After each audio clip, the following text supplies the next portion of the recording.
Oh boy, STF has cooked up another banger.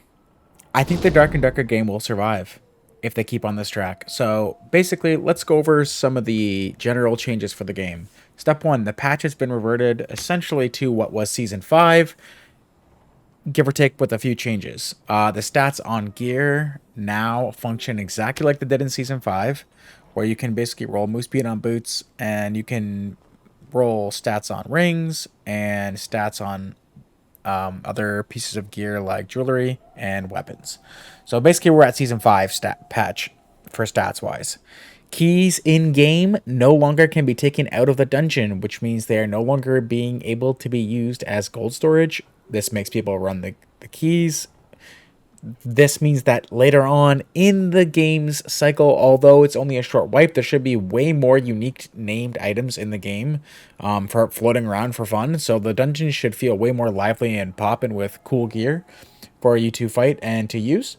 So that's really good for the game. It also means people have to play the game more rather than trade keys for items. It's better to kill somebody or play the game to get your named weapon rather than to get it and then trade it, because it's going to be hard to trade items for these named weapons once the market opens.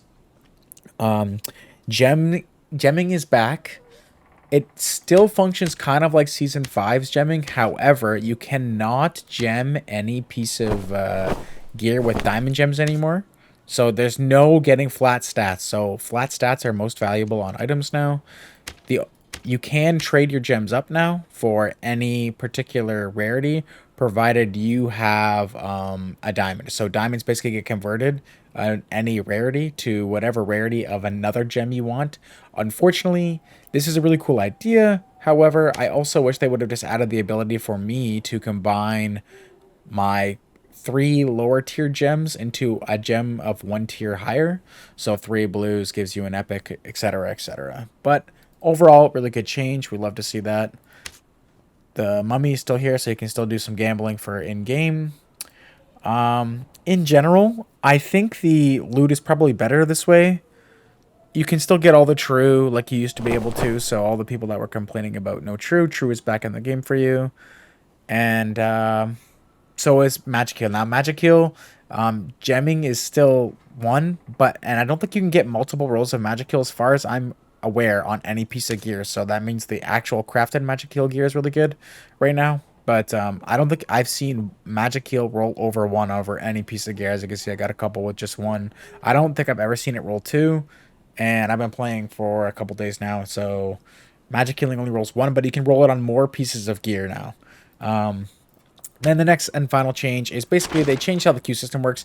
I complained about this for a long time, similar to other people in the community, that there's not inherently that there's too many queues, which there was, but more so that I think there should be kind of return to the old, you queue in the game and you get what you get.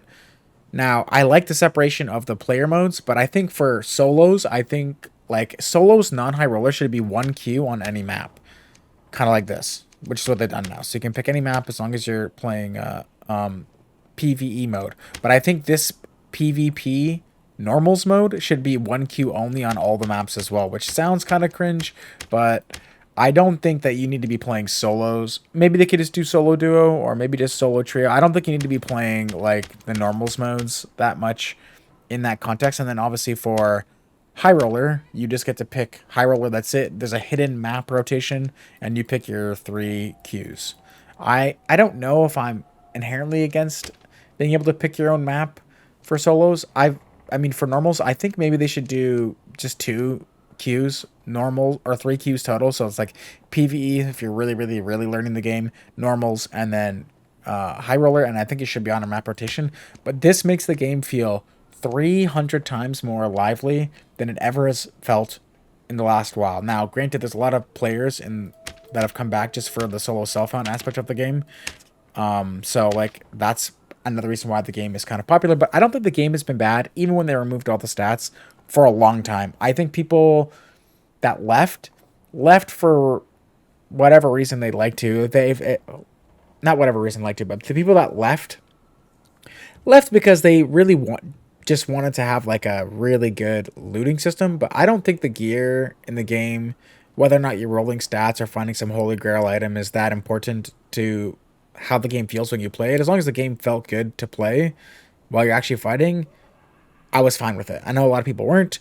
So I imagine we'll see a big return of players because now we've gone back to the proper thing. Now the problem we have going forward, which I will make a separate video on of things that I think that they should do going forward to really sustain the boost in players, is they cannot make another mistake where we go back to something that people don't like that's been had a severe negative reaction to. So like removing all the rolls on gear can never happen again. Otherwise, I think that will be like a nail in the coffin moment or a camel straw on the camel's back type deal. I don't think we can ever go back to having move speed rolls on everything either, because I think we've tried that too many times and it will never work. I don't think we can go back to having add weapon everything on every piece of gear. I don't think we can go back to having all stats on every piece of gear. So hopefully, going forward, we keep it simple and keep it moving. I'm excited for the water map. Future videos that are coming up right now. I'm going to do a tier list video tomorrow. I'm going to do a couple of like class videos, individual class videos that are more educational meme videos, most likely going to be slideshows. I'm going to do an arena guide for Barbarian specifically and how I'm playing typically in arena. We're going to have to see what these arena maps are like later on today. And I'm going to also be doing a few other fun ideas. But if you want more information, just join my Discord. I'm going to do some stuff with people in the community or that follow me. So lock in. Catch you in the dungeon live. Peace.